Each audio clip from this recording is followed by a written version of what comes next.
बुआ जी अब तो मैं द्वारिका की ओर प्रस्थान करूंगा, अब आदेश दीजिए, आशीर्वाद दीजिए। कुंती महारानी रुकी, कहा प्रभु नमस्ते पुरुषं त्वाद्यम् ईश्वरं प्रकृतेः परम् अलक्ष्यं सर्वभूतानां अंतर्बह्यवस्थितम्।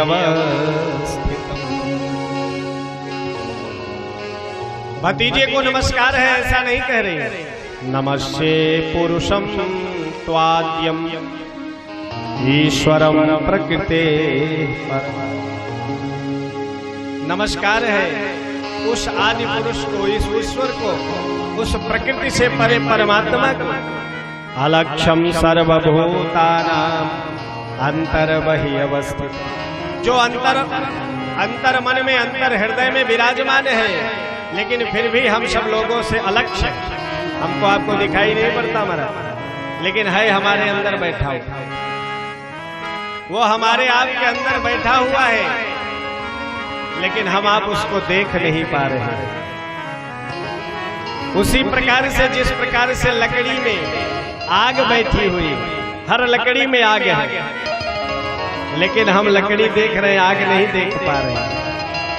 हर दूध में घी छिपा हुआ, लेकिन हमको घी नहीं दिखाई पड़ रहा। उसी प्रकार से हर अंतरात्मा में परमात्मा विद्यमान है, लेकिन हमको दिखाई नहीं पड़ रहा। उसको देखने के लिए हमको मंथन करना पड़ेगा, आत्ममंथन करना पड़ेगा, फिर परमात्मा का दर्शन होगा। कुंती मैया की स्तुति सुन करके भगवान प्रसन्न होकर के कहते हैं, बुआ जी क्या बात है, आज बड़ी प्रशंसा कर रही हो। विशान महाग्ने पुरुषाद दर्शनात् असत्सभायां वनवास पृच्छतः मृधे मृधे नेक महारथास्त्रतो द्रौण्यस्त्रतश्चास्म हरे विरक्षिता। भगवान जो सुख आज आपने हमको प्रदान किया है, वो तो हमारी भाभी देवकी मैया को भी नसीब नहीं हुई। आपने उनके बच्चों की रक्षा नहीं किया, लेकिन हमारे बच्चों की आपने रक्षा की। और यही नहीं महाराज, हमारे यहां शत्रु कोई बाहर नहीं था। देवकी मैया के शत्रु तो बाहर थे, लेकिन हमारे तो घर में ही शत्रु थे। और घर के ही शत्रुओं से आपने हमारे बच्चों की रक्षा किया, आपने बड़ी कृपा किया महाराज। अब हमसे पूछ रहे हैं कि बुआ जी आप हमारी बड़ी प्रशंसा कर रही हो।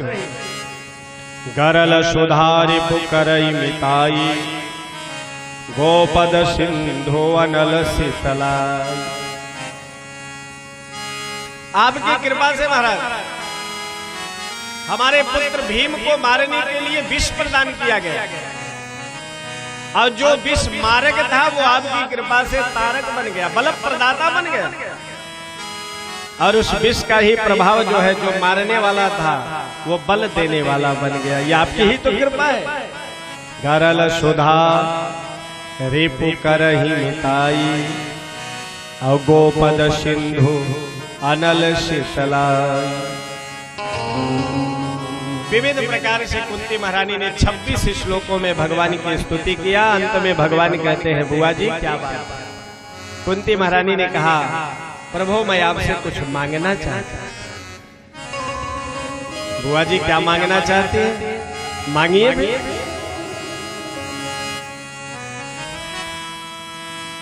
कुंती बुआ ने जो आज वरदान मांगा, आज तक वह किसी स्त्री में साहस नहीं हो सकता कि कोई दोबारा उस वरदान को मांगे। कुंती बुआ ने एक ही प्रार्थना किया,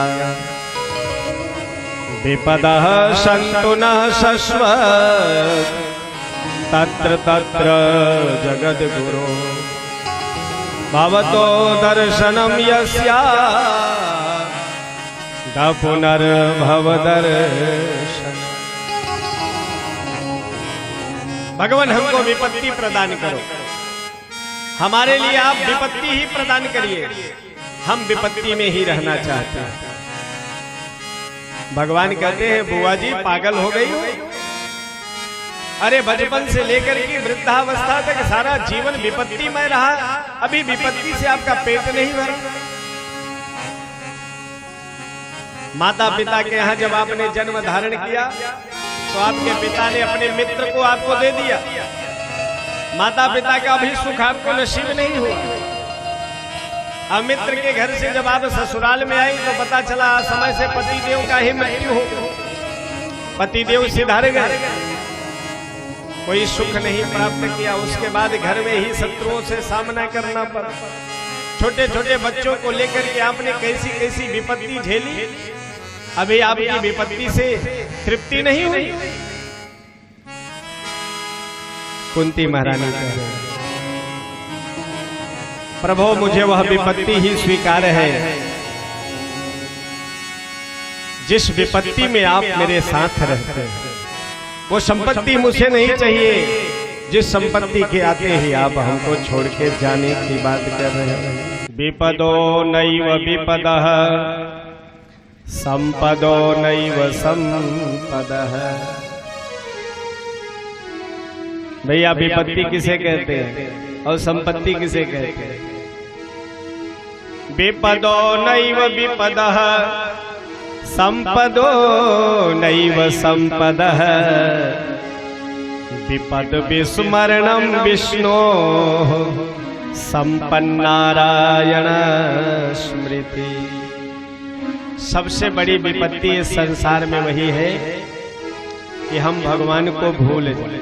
विपद विस्मरणम, अगर मानो हमने भगवान को भुला दिया तो सबसे बड़ी विपत्ति को हमने न्योता दे दिया। अब विपद विस्मरणम विष्णु संपन्नारायण स्मृति। अगर हमारी स्मृति हमेशा भगवान नारायण के चरणों में बनी रही तो हम सबसे बड़े संपत्तिशाली हैं। कह हनुमंत विपत्ति प्रभु सोई।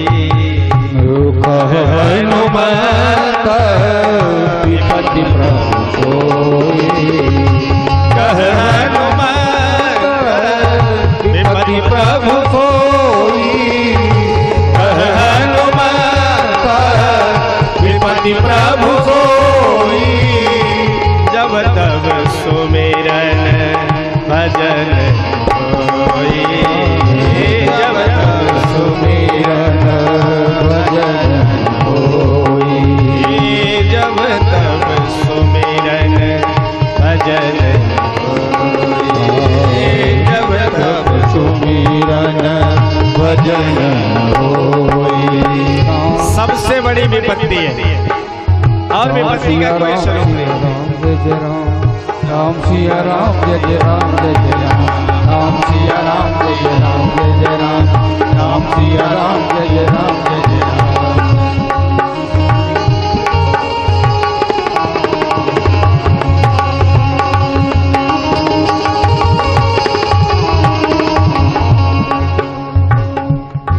यही सबसे बड़ी विपत्ति। अगर हमने भगवान को भुला दिया तो मानो सारी विपत्ति हमारे घर में आ गई। अब आज यही स्थिति है, भगवान को तो हमने भूल दिया। मकान में भगवान के लिए कोई जगह है, जो खाली जगह है ये होता है महाराज अब भगवान को यहीं रखिए। और शहरों में भी हम देखते हैं तो भगवान को सबसे ऊपर बना दिया, जहाँ कोई जाएगा ही नहीं, भगवान की खबर भी नहीं लेगी। भगवान तो हमारे आपके हृदय में है। हमें पहले भगवान के लिए घर बनाना है, उसके बाद अपने लिए। अब हमने उल्टा कर दिया, हम अपने लिए घर बनाते हैं, भगवान के लिए घर ही नहीं रहता। तो भगवान कहते हैं चलो बच्चों बना लो, नींद आएगी तो बताना। अब उस घर में हम सो ही नहीं पाते। इसलिए महाराज सबसे बड़ी विपत्ति है। अगर हमको संपत्तिशाली बनना है तो हमें लक्ष्मी नारायण के चरणों का ध्यान सतत बनाना है। भगवान के पास विपत्ति थी नहीं, सो भगवान खुद ही रुक गए। बुआ जी अगर आपकी इच्छा नहीं है तो ये लो मैं नहीं जाता। अब भगवान तो एक साथ कई लीला करते हैं। भगवान वहां कुंती बुआ की प्रार्थना पर रुक गए और एक दिन द्रौपदी महारानी को और पांचों पांडवों को लेकर के कुरुक्षेत्र की यात्रा पर निकल पड़े। कुरुक्षेत्र में भगवान भ्रमण करने जाते हैं। अब भ्रमण करते करते वहां पहुंच गए जहां पितामह भीष्म सरसैया पर लेटे, मानो भगवान की प्रतीक्षा कर रहे हो। पितामह भीष्म सरसैया, सभी लोग जाकर के पितामह भीष्म को प्रणाम करते हैं। अर्जुन से भीष्म ने निवेदन किया, अरे भैया अर्जुन, वो तुम्हारा मित्र नहीं आया क्या? वो जिसको तुम जरूरत पड़ने पे सारथी बना लेते हो, जरूरत पड़ने पर मंत्री बना लेते हो, जरूरत पड़ने पर दास भी बना लेते हो। यम मन्यसे मातुलेयम प्रियम मित्रम सुहृत्तम अकरोह सचिवम दूतम सौहृदादथ सारथि। कितने संबंध हैं तुम्हारे उससे? भगवान कहते हैं भैया तोरे मोहे नाते अनेक मानिए जो भावे। कोई भी नाता है आप बना लीजिए ना उससे, जो अच्छा लगे वही। और अर्जुन ने तो सारे नाते उनसे स्थापित कर लिए। मित्रता भी किया तो भगवान से, संबंध भी रखा तो भगवान से रखा, सेवक भी बनाया तो भगवान को बना। और भगवान तो सब कुछ बनने के लिए राजी। आप जो भी बनाइए, अब यह है कि हमको बनाने की प्रबल उत्कंठा होनी चाहिए। भगवान तो सेवक भी बन जाते हैं, भगवान तो दास भी बन जाते हैं, भगवान हमारे नौकर भी बन जाते हैं। आपने एक दृष्टांत तो सुना होगा। एक सेठ जी थे,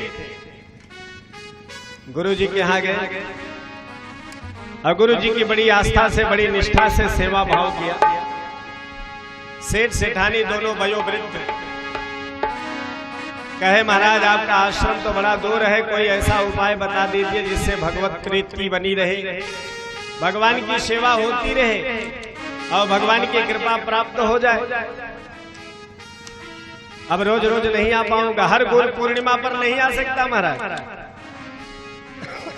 इस बार बड़ी मुश्किल से आया। गुरु जी ने एक मंत्र दे दिया, सुनो, घर में जाकर के साधु सेवा प्रतिदिन शुरू कर दो। संतों की सेवा करोगे तो एक दिन भगवान की कृपा तुमको प्राप्त हो जाए। अब सेठ सेठानी दोनों लोग जो है संतों की सेवा शुरू करो। अब जो भी संत आता महाराज, दोनों लोग बड़े भाव से पति पत्नी मिल करके उसकी सेवा करें। सुंदर स्नान, ध्यान, भोजन, वस्त्र, आभूषण, जो कुछ संभव होता सब कुछ करते प्रेम। अब संतों की सेवा इतनी उत्कृष्ट हो गई कि जहां संत सेवा होती है वहां भगवंत अपने आप को रोक नहीं सकते, भगवान वहां चले। सेठ जी के घर भगवान 15 वर्ष की अवस्था, सुंदर वपु, सुंदर स्वरूप, प्रसन्नता हुआ मुखमंडल। और सेठ जी के दरवाजे पे आए। सेठ जी भगवान को देख करके प्रसन्न हो गए। बालक तो बड़ा होनहार है, क्यों भाई क्या नाम है तुम्हारा? वैसे सेठ जी हमको तो लोग अंतर्यामी कहते हैं। अरे भाई नाम तो तुम्हारे माता पिता ने बड़ा अच्छा रखा है, बस यूं ही समझ लीजिए सेठ जी। क्या करते हो भैया? सेठ जी भी कुछ करता तो नहीं हूं, काम की तलाश में ढूंढ रहा हूं, कोई काम मिल जाए। तो कहा ये तो लड़का बड़ा अच्छा है, तो कैसा काम कर लोगे? कहा कोई भी काम मिल जाए, अपने को तो काम से मतलब है। सेठ जी थोड़ा अपनी खुराक ठीक ठाक है, भोजन प्रसाद में कोई कमी नहीं होनी चाहिए। तो तुम्हारी तनख्वाह क्या होगी? कहा महाराज कुछ नहीं, कोई तनख्वाह नहीं, बस पेट भर भोजन देते रहिए और जो काम हो लेते रहिए। सेठ जी सोचे कि भाई तो बड़ा अच्छा सेवक मिल गया मुझे। कहा सेठ जी एक बात ध्यान रखिएगा कि भोजन में कोई कमी ना हो, और थोड़ी हमारी खुराक ठीक ठाक है, इसलिए देखिए उसकी चर्चा पर चर्चा भी कहीं मत करिएगा, लोग उपहास उड़ाएंगे। सेठ जी ने कहा भगवान का दिया महाराज कोई कमी नहीं है, आप प्रेम से संतों की सेवा करो, बाकी यहाँ कोई काम नहीं। संत हमारे यहाँ आते हैं, अब उन्हीं की सेवा है, वही मूल काम है, और बाकी जो भोजन प्रसाद बनता है आप भी खूब पाइए। अंतर्यामी सेठ जी के घर में 15 वर्ष तक सेवा करते रह गए। तमाम भक्त आते थे, संत आते थे, महंत आते थे, सबकी सेवा भाव, उनकी लंगोटी धोना, उनके वस्त्र प्रक्षालित करना, उनको भोजन प्रसाद सारी व्यवस्था करना, और सायंकाल को सबके चरणों की भी सेवा करना। अंतर्यामी ये करता था। एक दिन सेठानी घूमते घूमते किसी काम से पड़ोसी के यहाँ चली। अब पड़ोसी के यहाँ जब चली गई तो सेठानी का थोड़ा स्वरूप दुबला पतला हो। अब पास पड़ोस के लोग तो आप जानते हैं इन सब चीजों पर ज्यादा ध्यान देते हैं। आजकल आप बड़ी दुबली होती जा रही है, क्या बात है? बहू ठीक से सेवा नहीं कर रही है? सारी शिकायत तो इसी बात की है। अब पड़ोसी ने यही निवेदन किया, देवी क्या दिक्कत है, आजकल परेशानी है, आज आप दुबली पतली दिख रही है। अरे नहीं देवी, कोई ऐसी बात नहीं है, सब काम ठीक ठाक चल रहा है, संतों की सेवा हो रही है। एक सेवक हमने रख लिया है, उसकी खुराक थोड़ी ज्यादा है। अब वही रोटी बनाते बनाते कलाइयां दुखने लगती हैं, अब उसी के काम में परेशानी। इधर सेठानी ने सेवक की चर्चा किया, वो हर अंतर्यामी अंतर ध्यान हो गया। कहे थे कि भाई देखो हमारे भोजन के बारे में कहीं चर्चा मत। अब अंतर्यामी अंतर ध्यान हो गया, अब मिल ही नहीं रहे हैं, सारे लोग ढूंढ रहे हैं कहाँ चला गया अंतर्यामी, कहाँ चला गया। सेठानी आई, सेठ जी कह रहे अंतर्यामी कहाँ गया, यही कहीं होगा। सुबह से शाम हो गई महाराज, अंतर्यामी नहीं मिले। आज जब अंतर्यामी नहीं मिले तो अब क्या किया जाए? सेठानी ने कहा सुनो, तुमने उसके भोजन की कहीं कोई चर्चा तो नहीं किया? कहा महाराज चर्चा तो कोई विशेष बात नहीं है, बस पड़ोसी थोड़ा पूछ रही थी तो मेरे मुंह से निकल गया कि एक हमारे यहाँ सेवक है और वो थोड़ा सा ज्यादा रोटी खाता है, उसी की रोटी बनाते बनाते थोड़े हमको स्वास्थ्य हमारा बदल गया। इतना सुनते ही सेठ जी समझ गए, बस करो अंतर्यामी अंतर ध्यान। देवी ये सब तुमको कहने की क्या जरूरत है? अरे तुम हमसे कहती हम दूसरा नौकर रख लेते, ये सब बताओ घर की बात कहीं बाहर कहने लायक। अच्छा ठीक है, अगर तुमने मान लो पड़ोसी से कह भी दिया तो उसको कैसे पता चला? दोनों सेठ सेठानी यह निर्णय कर लिए कि निश्चित रूप से गुरु जी का आदेश था, और वो अंतर्यामी कोई सामान्य व्यक्ति नहीं था, वो साक्षात परमात्मा ही है। और दोनों पति पत्नी बहुत दुखी हुए, 3 दिन तक भूखे रह गए महाराज।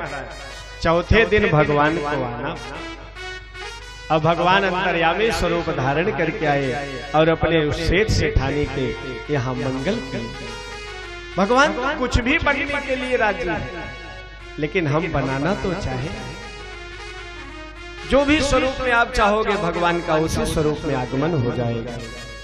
यम मन्यसे मातुलेयम प्रियम मित्रम सुहृदतमम अकरो सचिवम दूतम सौहृदादथ सारथि।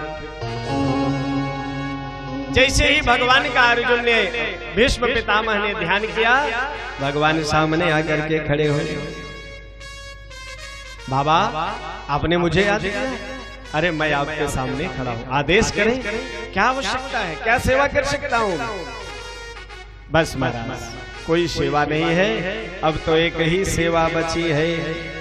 सदैव देवो भगवान प्रतीक्षताम कलेवरम यावदिदं हिनोम्यहम् प्रसन्नः सारुणलोचनो लसत् मुखाम्बुजो ध्यान पथश्चतुर्भुज। बस महाराज आप हमारे सामने खड़े रहिए और मैं आपको देखता रहूं, यही कामना। भगवान तो घबरा गए, करे राम राम ये तो अच्छी ड्यूटी लगाए। इनको इच्छा मृत्यु का वरदान प्राप्त है। अब हमको कह रहे हैं महाराज हमारे सामने खड़े रहो, अब तब तक खड़े रहो भगवान प्रतीक्षता। अब कब तक? इदम कलेवरम यावत न हीनोमि, जब तक मैं यह अपना कलेवर न छोड़ूं तब तक आप मेरे सामने खड़े रहिए। भगवान का चेहरा लटक गया कि तो अच्छी ड्यूटी लगा दी। पितामह भीष्म कहते हैं नाना महाराज इस चेहरे को देखने के लिए मैं नहीं आपको खड़ा कर रहा हूं। प्रसन्न हासारुण लोचनोल्लस, आप वही मुस्कान भरी चेहरा, वही चितवन भरी कटाक्ष, लखी जिन लाल की मुस्कान, तिनहि बिसरी वेद विध सब योग संयम ज्ञान, नेम व्रत आचार पूजा पाठ गीता ज्ञान, रसिक भगवत दिग्दयी असिधेच के मुख म्यान। वही मुस्कान महाराज हमको देखना है। अब भगवान प्रसन्नता पूर्वक खड़े हो गए।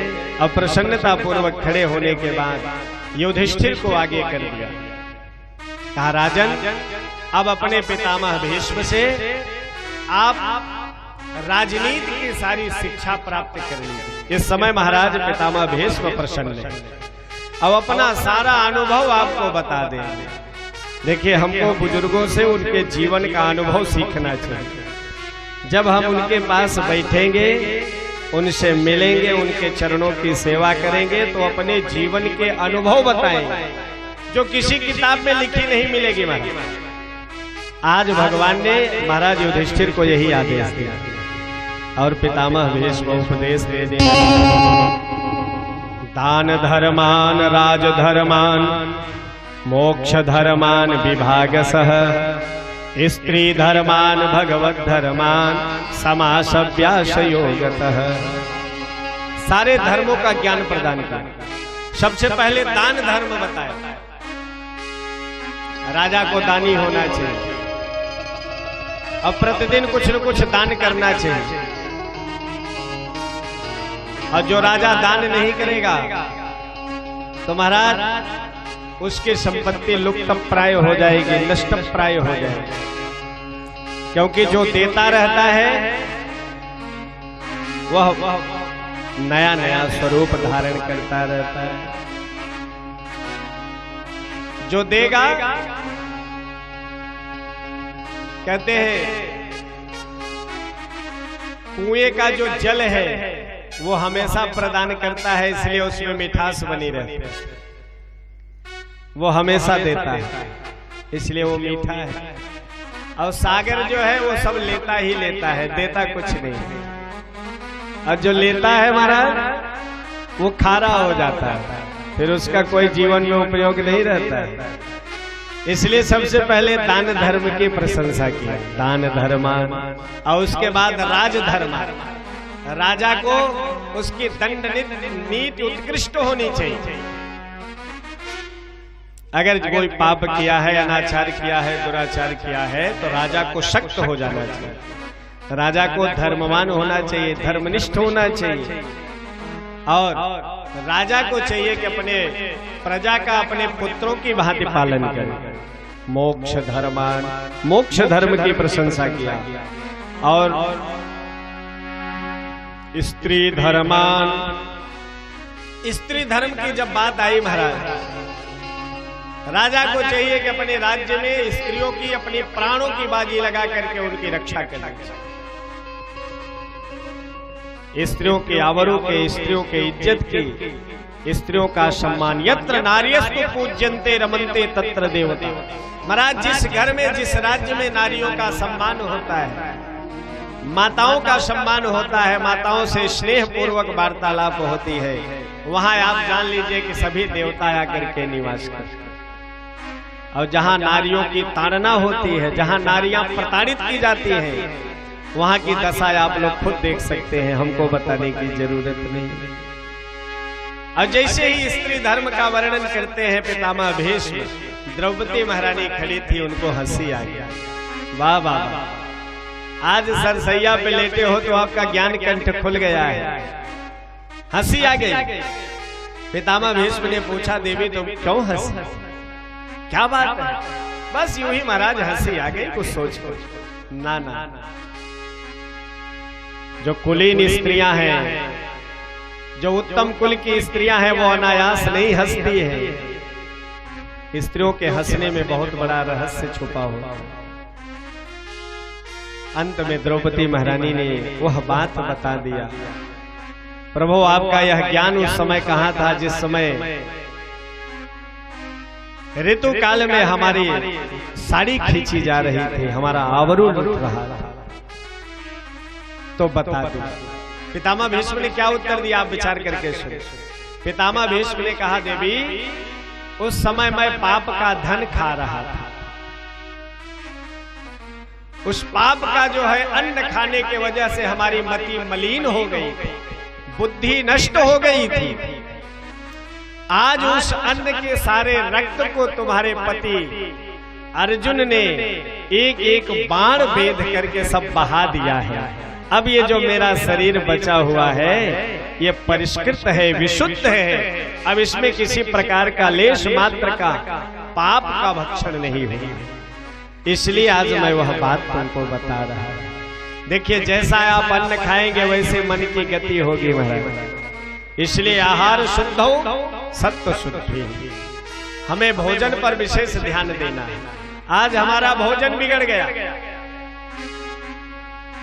पहले भोजन पर कितना विचार होता था, इसके यहाँ नहीं खाएंगे, उसके यहाँ नहीं खाएंगे, यहाँ चावल नहीं खाएंगे, वहां चावल होता था कि नहीं।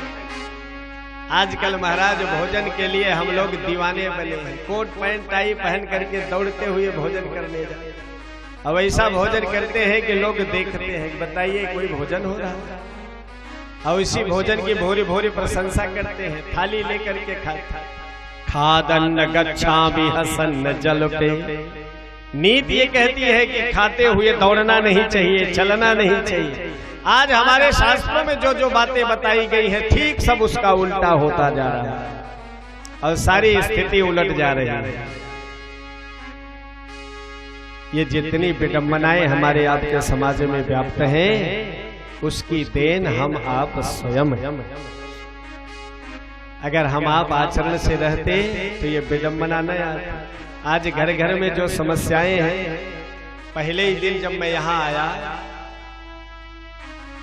तो अब हमको स्मरण नहीं है।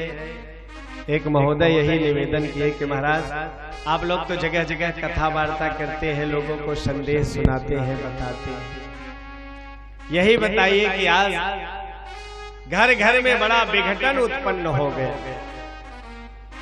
बड़ी विकृत स्थिति होती जा रही है। आपस में लोगों में स्नेह नहीं है, प्रेम नहीं है। घर घर में मार काट की स्थिति बनी हुई है। बड़ी वैमनस्यता व्याप्त होगा। महाराज, वैमनस्यता कैसे नहीं व्याप्त होगा? हमारा आहार अशुद्ध हो गया। पहले हम लोग भोजन अपने घर में करते थे, डोल डाल बाहर जाते थे। आज भोजन हम बाहर करते हैं, डोल डाल घर में करते हैं। कितनी स्थिति बदल गई। अब बताइए इसका परिणाम क्या होगा? ये जो हम आधुनिकता की ओर, आधुनिकता के भाग में, आधुनिकता की चकाचौंध में हम भग रहे हैं, ये उसी का परिणाम है। और ठीक है, खूब भग लीजिए, लेकिन जो हमारी व्यवस्था है, हमारी संस्कृति है, हमारा सिद्धांत है, वो पुनः एक न एक दिन फिर स्थापित हो। उधर सबको आना ही पड़ेगा। बिना उसके कहीं शांति नहीं मिलेगी, बिना उसके कहीं कल्याण नहीं होगा। हम लोग तो दूसरों की संस्कृति की ओर भग रहे हैं और दूसरे लोग हमारी संस्कृति की ओर आ रहे हैं।